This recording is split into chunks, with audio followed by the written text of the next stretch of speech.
قصة يوسف ومولتو مع الطيور الجائعة.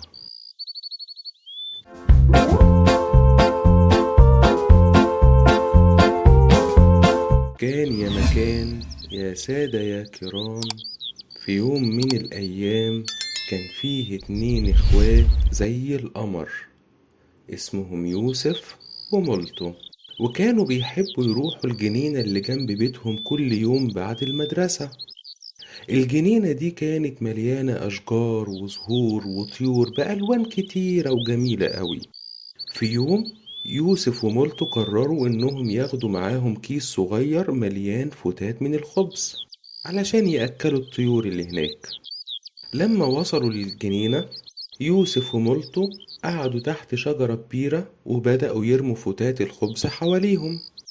وفجأة بدأت تيجي طيور كتيرة تطير حواليهم علشان تاكل من الفتات. يوسف ومولتو كانوا مبسوطين قوي، أول مرة يشوفوا الطيور دي كلها بتتجمع حواليهم وتاكل. وفجأة سمعوا صوت طير صغير بيبكي.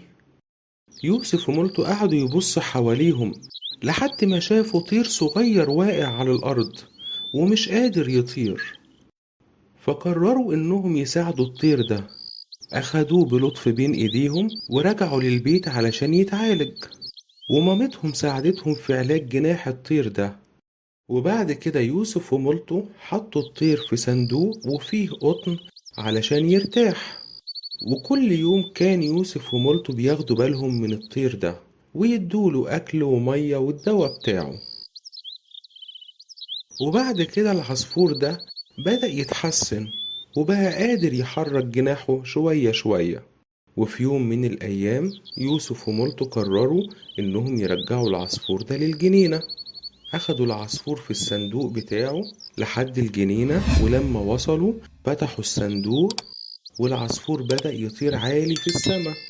يوسف ومولتو كانوا فرحانين قوي وهم بيشوفوا العصفور بيطير بحرية. ومن اليوم ده بقى يوسف ومولتو كل يوم يروحوا الجنينة علشان يأكلوا الطيور وياخدوا بالهم منها ويشوفوا لو في طير محتاج مساعدة يساعدوه. وكانوا دايما بيفتكروا أول عصفور ساعدوه. وتوتة توتة فرغت الحدوتة.